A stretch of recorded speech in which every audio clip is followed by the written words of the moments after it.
Welcome into lcpioneers.com live, presented by PioStream. We are on Facebook Live 4 days a week, Tuesday through Friday, 11:30 a.m. Pacific Time, keeping you connected with student athletes, coaches, alumni, and different members of the Lewis and Clark College community as we continue into the later stage of July, week 17 of our show. Be sure to go to youtube.com/lcpioneers, or rather lcpios, to see all of our past shows on demand. Hi, I am Ryan Goff. I am the play-by-play voice and director of athletic communications for Lewis and Clark. We are the Pioneers out of Portland, Oregon, competing in the Northwest Conference as a member of the conference against other institutions from throughout Northwest Oregon and the state of Washington, and courtesy of the NCAA Division III level, a chance to compete with over 430 institutions nationwide. Really a great opportunity for our student athletes to be on the national stage, and Lewis and Clark sports a very solid overseas study program. So, a great opportunity for our student athletes as well to go overseas and have a chance to experience different cultures, different ways of learning through an experiential liberal arts education. We are excited to have a rising senior from Lewis and Clark Swimming joining us in just a few moments. She's Sabrina Murray, three-time All Northwest Conference selection, and twice has been an All Northwest Conference selection in more than, or at least three events. So really a standout student athlete. But I'm excited to talk to Sabrina too about her experience outside of the pool as well. She's heavily involved on campus and also a sociology and anthropology major too, which I don't think we've had on the show yet. So kind of a first as we move into week 17 of our show. So we'll talk to Sabrina in just a few moments. I do want to invite you to get connected with our Facebook Live comments. You can do so in the comments below, whether you have a question for Sabrina or have a recommendation maybe on a future guest that we'll have on the show. You can also follow us on Twitter and Instagram at LC Pioneers. Great way to stay connected with us as well. You can also send us an email, sports@lclark.edu. A couple of pieces of information to pass along from our website, lcpioneers.com. You can go there. Not only do we have our recently announced women's basketball incoming student athletes for 2020-21, but we also have information about the volleyball team getting their first ever AVCA, a Team Academic Award, but also a little bit of bittersweet news too. Yesterday, the Northwest Conference announcing that the President's Council has decided to postpone the majority of fall sports until at least the spring. They're going to take a stab at allowing institutions in the Northwest Conference to compete in cross country, golf, and tennis during the fall season. They have left that open to the discretion of the institutions. As of now, Lewis and Clark has not made that decision fully, but when that information is available, we will pass it along. lcpioneers.com/COVID, COVID. That's going to be our hub to talk about athletic specific information regarding reopening for fall 2020, lcpioneers.com/COVID.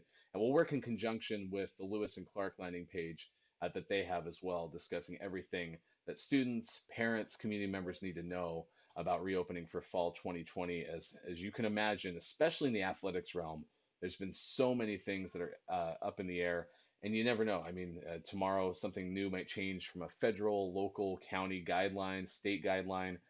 So we'll keep you updated the best we can on that landing page. That's lcpioneers.com/COVID. But what we do know for sure is the President's Council for the Northwest Conference has said that football, in Lewis and Clark's case, just women's soccer because there's no men's soccer program, volleyball will not compete in the upcoming year, nor will there be any rowing competition.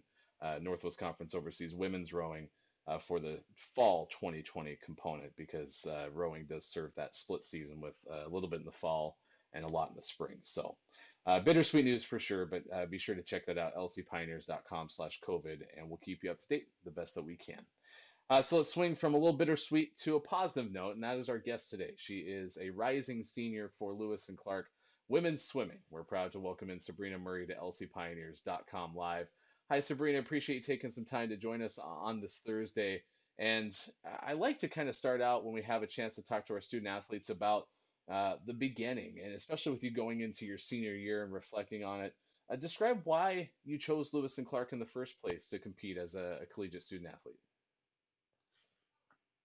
Park because of three main reasons. I really did enjoy the location of it. Portland is really close to my home, which is in the state of Washington. So I could be like 3 hours away from home if I wanted to, like, taking the train to get back home on the weekends or something like that. I also do just love the city of Portland. And I also chose Lewis and Clark because of the small community aspect of it. It is a private institution, and it's like, main thing of it is having a small classroom size. So I really enjoy having those one-on-one connections with professors as well as my classmates. So I really value that aspect of going Lewis and Clark. And the third reason, of course, is swimming. I knew the coach. I knew Chris Fonts from my club team from home. They are like close friends, so that's how I got connected to LC Swim. And then when I came to visit, the team was just so welcoming, and it was really fun to be around them. And so I really enjoyed that. And then I chose Division III because of the emphasis on academics and being in my sport, so I could have the balance between both. The component of swimming that you chose Lewis and Clark. Look back at your junior year. I mentioned in the opening, you're a three-time All Northwest Conference selection, and again this last year qualified as an All Northwest Conference selection in three different events. Mm-hmm. When you look back at the last swim year, what kind of stood out for you personally? I think it would have to be the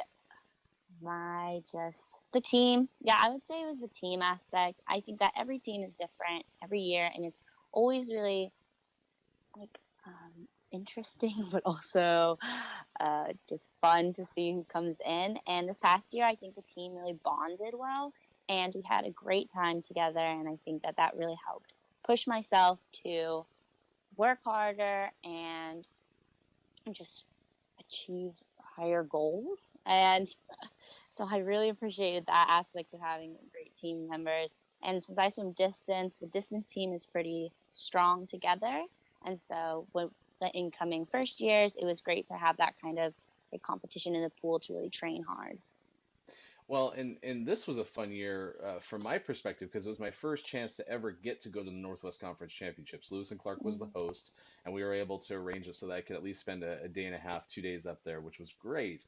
I've heard about it, and getting to see it firsthand from an atmospheric standpoint, it is super impressive. What's it like to compete at the conference championships? And if you can kind of put us there from your perspective.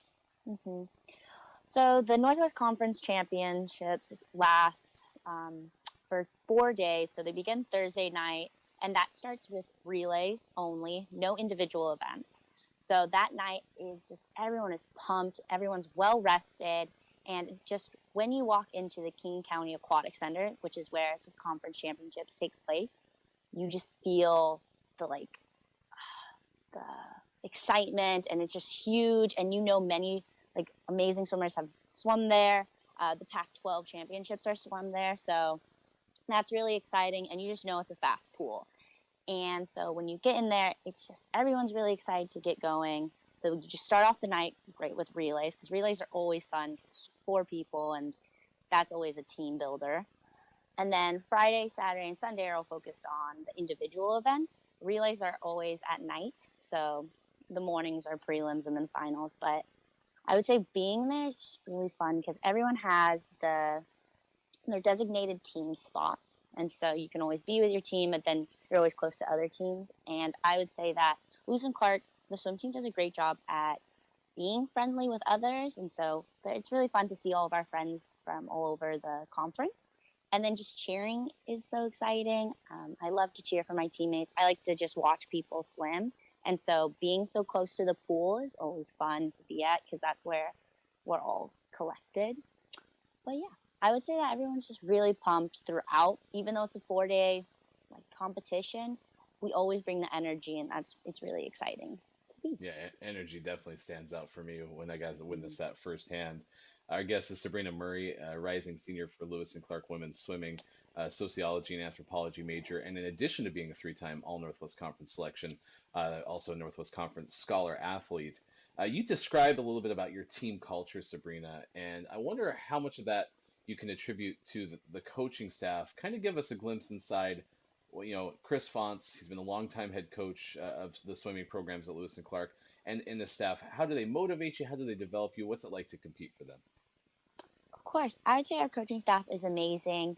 And this year, Chris really stepped up, and we had an assistant coach, Lainey, who was great also. And I would say that, and our distance coach, Bill, only does distance. So I work with him a lot. But I would say that Chris does a lot for us. We really get a lot of motivational speeches. We have Monday morning practices where he really sits us down and just talks to us. Sometimes he reads amazing quotes. He'll always help us get in the right mindset to begin practice and to motivate us throughout. He also just is there for you when you need to talk to someone. He's really great at being that kind of person. And during practice, he's motivational and he pushes everyone to do their best. I would say that he's also very practical in a way. So when after the swim you go up to the coach and you always get your stats, for example, and he just talks you through the race. He's like, how did you feel? What do you think went well or didn't go well? Things like that. And then he gives you tips on what to do better and things like that. And I think that's always great in a coach, to have someone that you can depend on and someone that can give you those kind of stats and also be that motivational person. So you, like all of our student athletes, had to adjust mid-March. Classroom goes remote, everyone leaves, goes home. I'm curious, how have you been continuing preparation for the upcoming year? Even if not just athletically, getting ready for, the unknowns of the fall 2020 semester, for everything else as well. Right. Yeah, it is. It was quite an adjustment during that March time. But I would say that it has been a little difficult to really get back into the pool, being that most of them are closed, especially in the state of Washington. However, I did begin to run and do other dry land exercise, which is totally different for a swimmer because they're not used to that. But that's some fun way to get moving. But I would say that preparing to go back to school, even in this unknown state, doing either half online or half in person is always something to adjust to. But I think that I was prepared going into finishing the fall semester because of our amazing faculty and them just being willing to talk to the students and work through these different technical problems, as well as just learning online was great. So having a really understanding faculty was amazing. I think also just having the resources that I did at home, being able to work in a quiet environment was really helpful. And I'm really excited to see how my senior year goes, and seeing how the faculty have switched to this online kind of learning. So I'm remaining positive, and I'm coming in with an open mind and being flexible. Well, super appreciate the positivity. You got to be honest with me though. Is running something that's enjoyable? I have to imagine that that's got to be a shift. Yeah, it's not. I know. No, No, not not at at all. all. She's Sabrina Murray joining us on lcpioneers.com live. You can watch us Tuesday through Friday, 11:30 a.m. Pacific time on Facebook Live and archived at youtube.com/lcpios. Sabrina, we talked a little bit about, your experience outside the pool academically. We certainly talked a lot about, your athletic experience. Describe and kind of give us a glimpse into, how you're involved outside of maybe the athletic realm and even just traditional academics. What else keeps you busy on campus? Mhm. I am involved. I'm heavily involved within student organizations. So I'm involved. I'm the founder and leader of two organizations that I created my sophomore year. So I created this specific club. It's called Adoptee Club, and that's for adopted students like myself. And then I also created United Front, and United Front is for all of our student unions and clubs that are specifically for marginalized students or people that identify as minorities. And this student organization, United Front, is mainly for these students, the marginalized students, because it's important for all of us to have a voice as students, and I thought it was important for all of us to be able to share any thoughts or concerns with, let's say, policies on campus, or if we want to just support one another and have that community. So I created that to be just student run, and also to just share with one another. So those are my unions that I'm a part of. I also work for the Inclusion and Multicultural Engagement Office. I've worked with them for, well, I've been involved with the office for the past 4 years, so that's been amazing. The Office of Inclusion and Multicultural Engagement, or also known as IME, is specifically, it supports and empowers historically marginalized students at Lewis and Clark to achieve academic success and persist to graduation and just become critically conscious and inclusive leaders. And they also have a specific program that I work closely with called Great Expectations. It is a mentorship program for first years and transfer students that are either people of color and or first generation students. This mentorship program is amazing. I was a part of it as a first year. I was a mentee, and you're paired with an upperclassman and who is also a person of color and first generation and or first generation. And they just help guide you through your first year and onwards. And this is a great way to build a community, and especially when you are coming to Lewis and Clark, which is a primarily white institute. It's great to see someone who understands the process and also who can just talk you through things that you might not have had going elsewhere. So I think that GE, which is what Great Expectations is short named, GE, is an amazing mentorship program, and I benefited a lot as a mentee.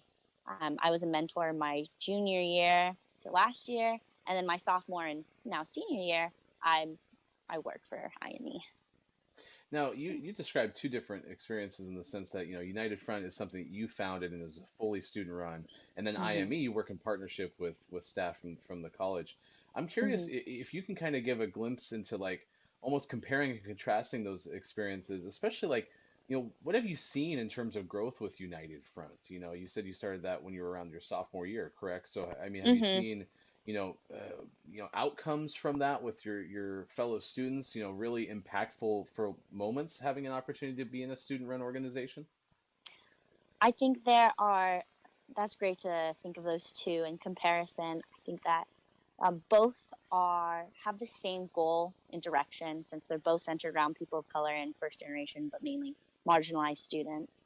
I would say United Front has grown a lot because I did start it with some other fellow students that are amazing, and it's just we had to build it from the ground up. We had to create our first constitution. We had to set these guidelines, and it's just hard when leadership's always changing within other student unions. So getting those connections, you just have to build them first.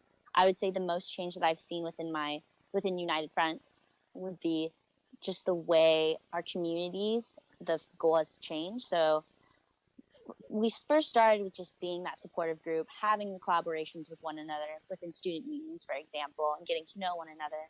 And then now, currently, with everything that has been going on, so for example, George Floyd and the Black Lives Movement, that has really changed our perspective, and we want to get more political, for example. And as we do support one another, we also want to make sure that our voices are heard, and specifically Black voices are heard. And so we've thought of how to become that political voice. And so as the spokesperson for United Front, I help become that liaison with administration. And that's where it comes in with IME, because IME, on the other hand, is how I work with, like, I guess, the more bureaucratic side. And I can see what IME gives us, the students, for example, and those resources, and how they really connect everyone to other things around campus, for example. But I would say that both are fulfilling and that I love working in both of those aspects of my life. We've had the former director of IME, Angela Gintz, on the show, and we shared Mm-hmm. IME's social media connections. Is there a similar place for United Front in terms of Instagram or something like that? Not yet, because it is newish. We have not launched our Instagram, but we do have an official L. Clark email for anyone who wants to connect with us, which is What is just, that? yeah, it's just unitedfront at lclark.edu. And I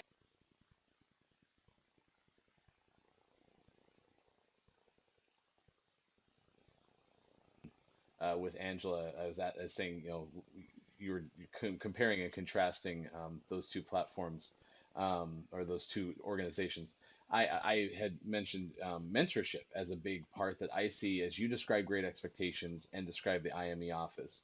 I'm curious, how has mentorship played a role both as you described yourself as the mentor, but also as you've been mentored during your time at Lewis and Clark?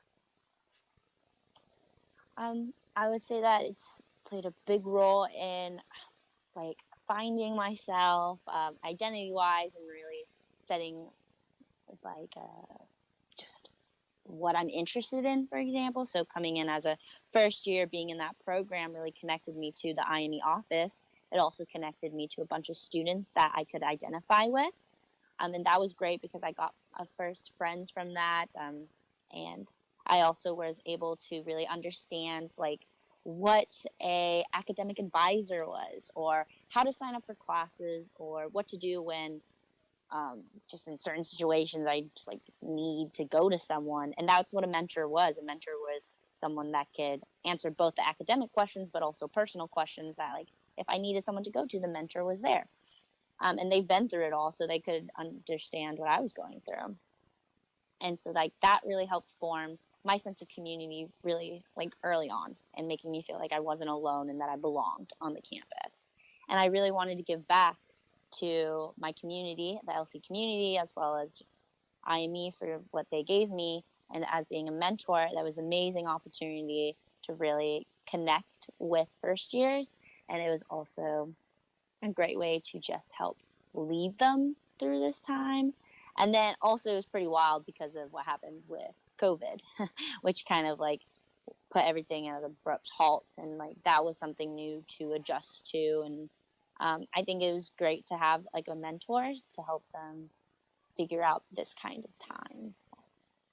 So, moving into your senior year, Mm-hmm. professional aspirations, do you have an idea what you're looking toward post graduation?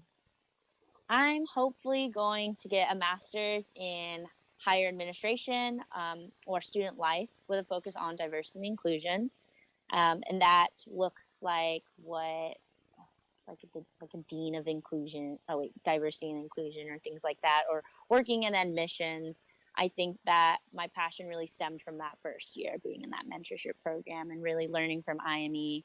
And I've had experience in both. I've worked in IME office. I also worked in admissions last year, and that was really interesting to see two different sides of things. Even though IME does work in some like bureaucratic things, they also focus on the student experience, while admissions is all bureaucratic. So that was really cool seeing that those two in play. And so I would really like to continue that post graduation to see what more I can do in that field. Well, we certainly appreciate your leadership and describing the things that you've started, which honestly, I appreciate you sharing because I didn't know about the student run stuff that you're already doing. We'll be sure to keep an eye on that and see how we can help in the future. And then certainly all your work through IME, which I was a little bit more aware of. And obviously in the pool too, Sabrina. I mean, you're a perfect example of the holistic student athlete. Certainly appreciate taking 20 minutes for us today. Thank you for having me.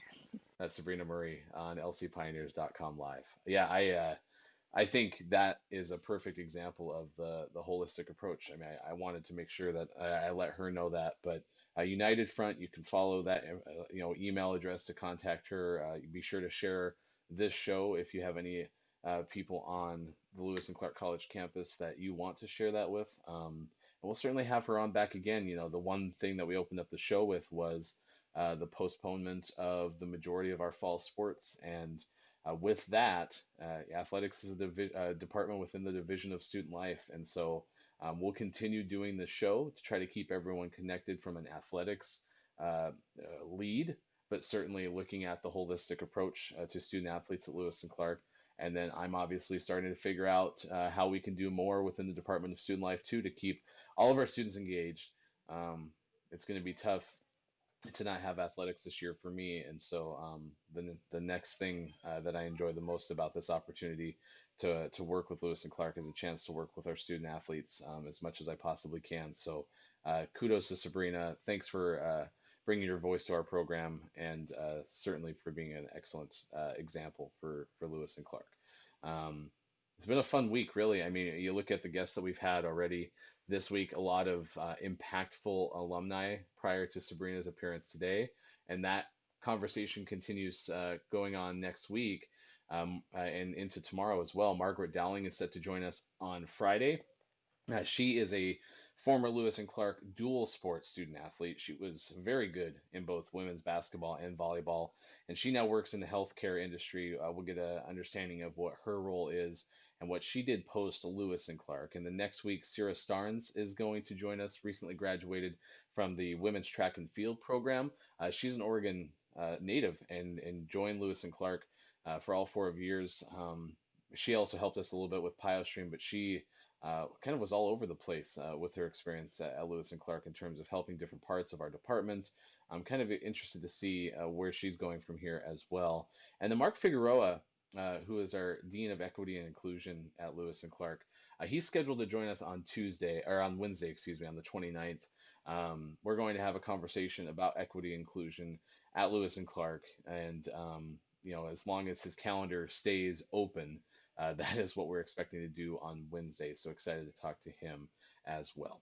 If you have any input or any guest recommendations for the show, you can reach us at sports@oclark.edu in the Facebook comments anytime during our live shows, and on Instagram and Twitter at LC Pioneers.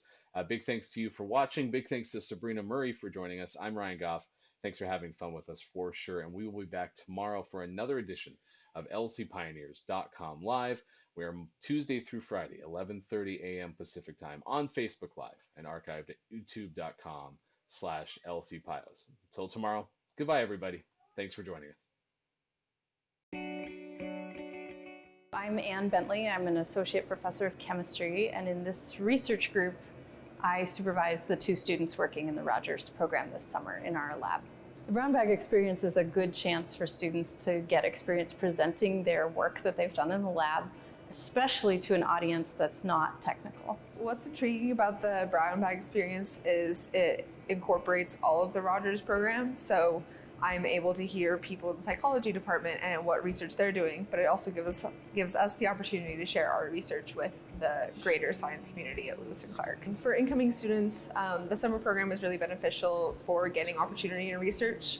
So I've had the opportunity for research in the past, but other students may not have the same opportunities. So it's nice to work in a professional lab setting and potentially have the opportunity to publish a paper, which looks really good moving on into doing professional research out in the field. The students grow a lot during the summer in their ability to learn the techniques and apply the techniques and suggest their own ideas for what could come next and interpret their data.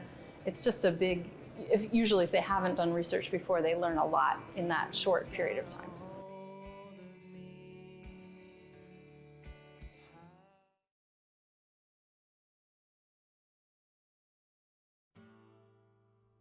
I think everyone should take intro to chemistry because the chemistry department here is phenomenal. Everyone I've known has had a good experience with everyone in that department, so I think it's a worthwhile course to take. What is one class that everyone should take at Lewis and Clark? I really enjoyed education in a complex world. You kind of get to discuss all the issues that exist within education today, and you get to kind of explore that by going to classrooms firsthand and volunteering with children, which I thought was a really wonderful experience. One class that everybody should take at Lewis and Clark is anything with Kundai Chirindo. I think he definitely changed how I thought about rhetoric and media studies and just education in general. For me, it was international affairs, just intro to international affairs, because I think it really gives a good perspective on important issues around the world.